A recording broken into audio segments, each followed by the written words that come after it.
മോനെ, നിനക്കെന്തു പറ്റി?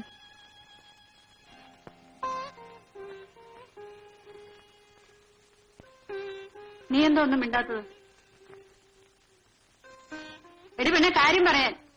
ഞാൻ ഇനി കോളേജിൽ പോകുന്നില്ല. അതെന്തുകൊണ്ടാന്നാ ചോദിച്ചത്? എനിക്കിനി പഠിക്കണ്ട. ചേച്ചിയേക്കാൾ വലിയ അനിയത്തിയായല്ലോ, ഇനി ഉപദേശിക്കാൻ കഴിയൂ? സരിതേ, ഞാൻ എന്തായി കേൾക്കുന്നത്? സത്യമാണോ? ശരി, സത്യമാണോന്ന്? എന്താ അമ്മേ? എന്താടി ഒന്നും മിണ്ടാത്തത്? നിന്നെ താൻ ഇറങ്ങിപ്പോയോ? അമ്മ കാര്യം പറ. ഇവിടെ ഇന്ന് ഞാൻ കൊല്ലും. അമ്മേ, കണ്ട ക്രിസ്ത്യാനി പിള്ളേരുടെ കൂടെ കെട്ടി നടക്കാനാണ് ഞങ്ങൾ പോയി താഴടി. ഇങ്ങനെ ഒരെണ്ണം ജീവനോടെ ഇരിക്കുന്നതിനേക്കാളും നല്ലതാണ്. വരുന്നതൊക്കെ അനുഭവിക്കാനല്ലാതെ പിന്നെ എന്ത് ചെയ്യാനാ?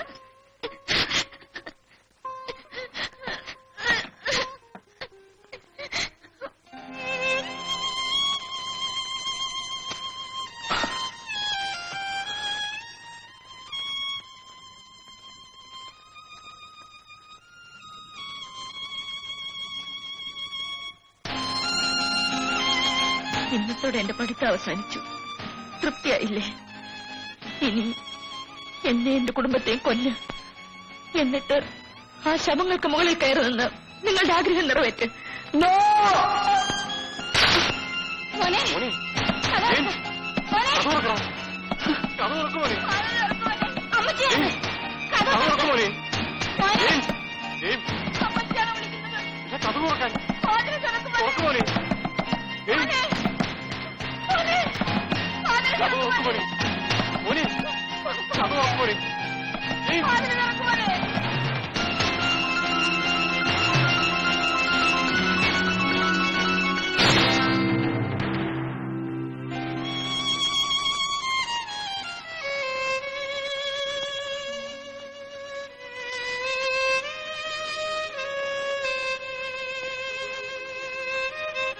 മോൻ ഇച്ചിരി കുടിക്കേ.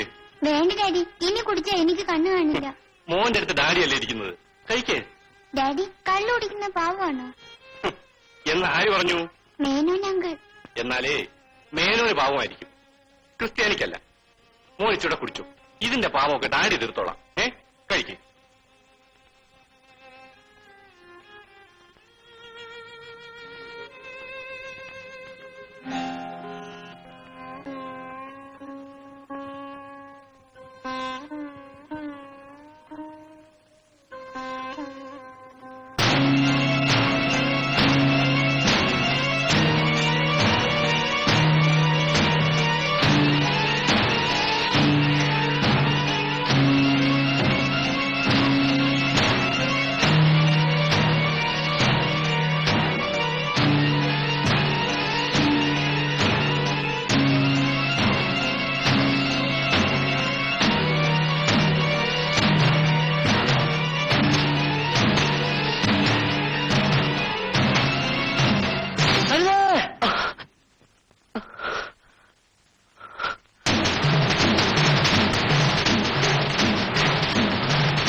ആത്മഹത്യ ചെയ്ത് കാണുമെന്ന് വിചാരിച്ചു അല്ലേ?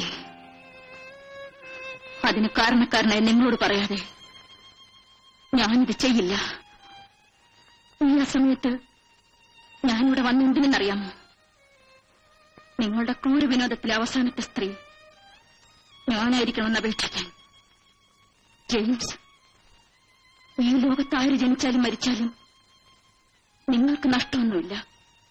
നിങ്ങൾ വളർന്ന അത്തരത്തിലാണ്, നിങ്ങൾ വളർത്തിയ രീതിയിലാണ്. നാളത്തെ സൂര്യോദയം എന്നെ കണ്ടെന്ന് വരില്ല. എന്നെങ്കിലും നിങ്ങളൊരു മനുഷ്യനാകൂ. നിങ്ങളുടെ അമ്മ ഒരു സ്ത്രീയാണെന്ന് വിചാരിക്കൂ. നിങ്ങൾക്കറിയാമോ, എന്റെ കുടുംബം വളരെ ചെറിയതാണ്.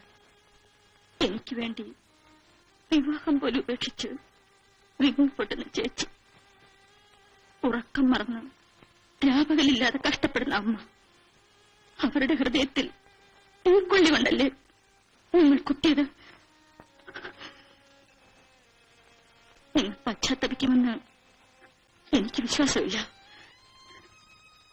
എങ്കിലും പരിശ്രമിച്ചു നോക്കൂ. സരിതേ,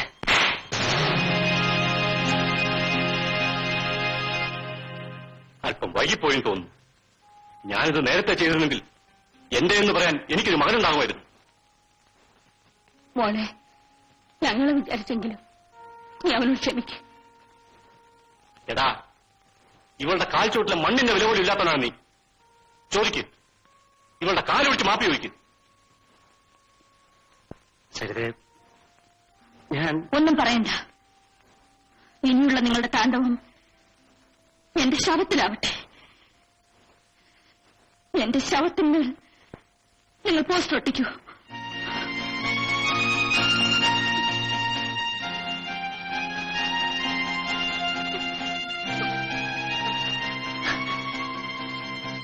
കരയാതെ മോളെ, നിനക്ക് ചേച്ചിയില്ല.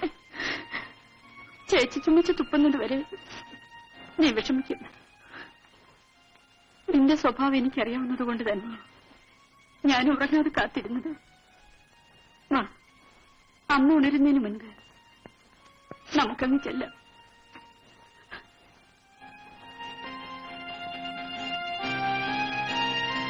സാറേ, അടുത്ത ജന്മത്തിലെങ്കിലും ഇതുപോലുള്ള മക്കൾ ഉണ്ടാകാതിരിക്കാൻ പ്രാർത്ഥിക്കൂ. അഥവാ ഉണ്ടായാൽ ആ നിമിഷം തന്നെ കഴുത്ത് നിരിച്ച് കൊന്നുകളയണം.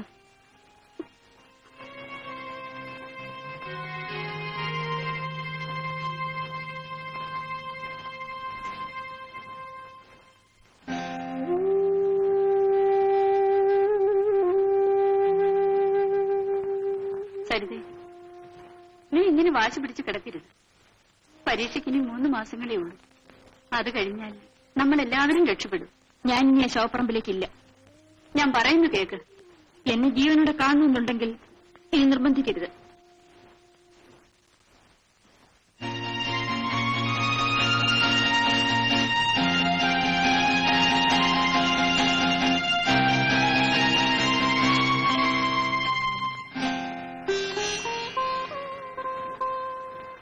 ചേച്ചി, ഇത്രയും കാലം ചേച്ചി എനിക്ക് വേണ്ടി കഷ്ടപ്പെട്ടില്ലേ? ഇനി ചേച്ചിക്കൊരു ജീവിതം വേണ്ടേ? ആ ചിന്ത നിനക്കുണ്ടായിരുന്നെങ്കിൽ നീ ഞങ്ങളെ അനുസരിക്കുമായിരുന്നല്ലോ. എന്റെ തലയിലെഴുത്തുപോലെ കഴിഞ്ഞോളാം. ആ ശങ്കരൻ നായർ കൊണ്ടുവന്ന കാര്യം ഒന്ന് ആലോചിച്ചൂടെ? ഇനി എനിക്കൊരു കല്യാണത്തിന്റെ കുറവേ ഉള്ളൂ. ചേച്ചി, നമ്മൾ ആശിക്കുന്നതെല്ലാം നടക്കാറില്ലല്ലോ. ഞങ്ങൾ ആശിച്ച നടക്കുമായിരുന്നു. നീ അതിന് സമ്മതിച്ചില്ല. കഴിഞ്ഞതെല്ലാം കഴിഞ്ഞില്ലേ മോളെ? നാഴിപാത്രത്തിൽ ഇടങ്ങഴി പിടിക്കാറില്ലല്ലോ. ഞാൻ ആ ശങ്കരൻ നായരോട് വിവരങ്ങളൊക്കെ പറഞ്ഞിട്ടുണ്ട്. അടുത്ത ആഴ്ച അവരിവിടെ വരും.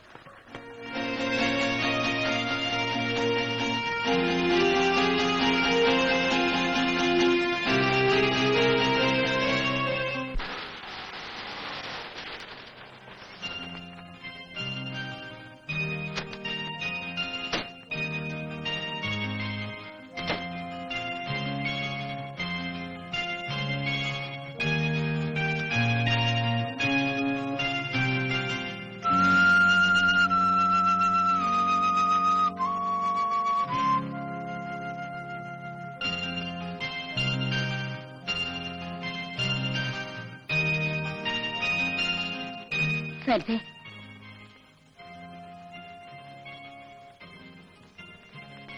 സരിതേ, ഞങ്ങളോട് ഇത്രയും വെറുപ്പ് കാട്ടാൻ ഞങ്ങൾ എന്ത് തെറ്റ് ചെയ്തു?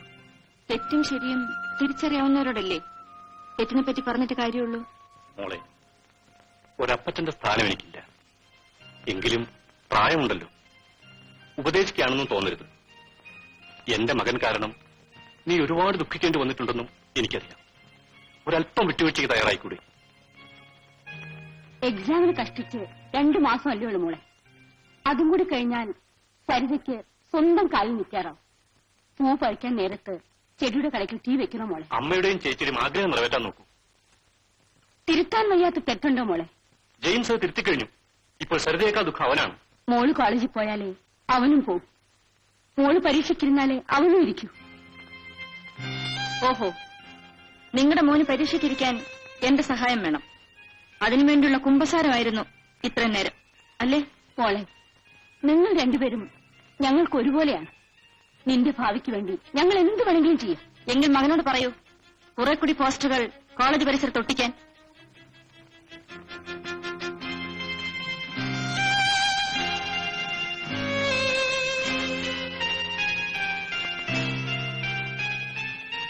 എന്റെ മോള് ചത്തോന്നറിയാൻ വന്നതാണോ? നിങ്ങളെ ആശ്വസിപ്പിക്കാനുള്ള സമയം കഴിഞ്ഞുപോയെന്നറിയാം. നിങ്ങൾ ഇറങ്ങട്ടെ. സാറ് കയറി ഇരുന്നിട്ട് പോണം. ഒരു മകൻ ജനിച്ചുപോയതിന്റെ പേരിൽ ഇതിൽ കൂടുതൽ ശിക്ഷ നിങ്ങളിന് ഞങ്ങൾക്ക് തരരുത്. വല്ല വിഷം കൊടുത്ത് കൊല്ലണം സാറേ. പേപ്പട്ടിയെ നാട്ടുകാർ കണ്ടാ തല്ലി കൊല്ലും. വന്നിരിക്കുന്ന വിശേഷം അന്വേഷിക്കാൻ. എനിക്ക് ആ മക്കളില്ലാതെ പോയത് നിങ്ങളുടെ ഭാഗ്യം. അമ്മയോടൊന്നും തോന്നരുത്. ആ മനസ്സ് വേവുന്നത് നിങ്ങൾക്ക് ഊഹിക്കാമല്ലോ. ഇതിൽ കൂടുതലും സഹിക്കാൻ തയ്യാറായിട്ടാണ് കുഞ്ഞെ ഞങ്ങൾ വന്നത്.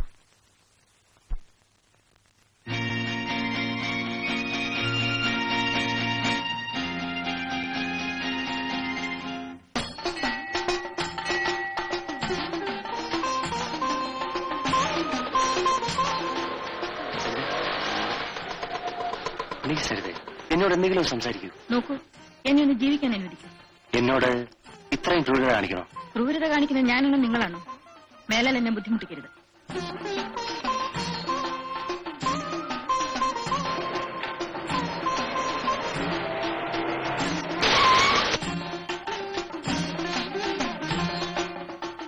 നല്ല പാർട്ടിയാ. ഒരു മാസമായി ഞാൻ തെരഞ്ഞുകൊണ്ട് നടക്കുന്നു.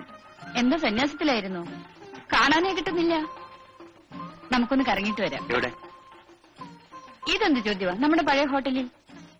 ഞാനില്ല. ആ, ഒരു ചെറിയ റിലീഫിന് വേണ്ടി. എനിക്ക് തീരെ സുഖമില്ല. പ്ലീസ്. സൂക്കടൊക്കെ ഞാൻ മാറ്റിത്തരാം. Come on darling. ഡേസി താഴെ ഇറങ്ങൂ. താഴെ ഇറങ്ങാൻ. ജെയിംസ്. ഡേസി പണ്ടത്തെ ജെയിംസ് ജീവിച്ചിരിപ്പില്ല. ആരായാലും വേണ്ടില്ല, എന്റെ കല്യാണം ഉടനെ നടത്തണം. സരളയുടെ കല്യാണ തീയതി വരെ നിശ്ചയിച്ചു വെച്ചിരിക്കല്ലേ മോളെ? അതൊന്ന് കഴിഞ്ഞോട്ടെ.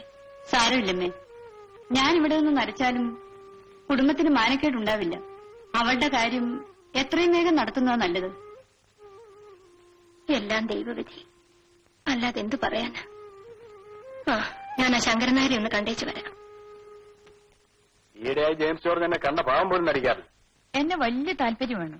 എന്നാൽ എനിക്കയാളെ കണ്ണെടുത്ത് കണ്ടുകൂടാ.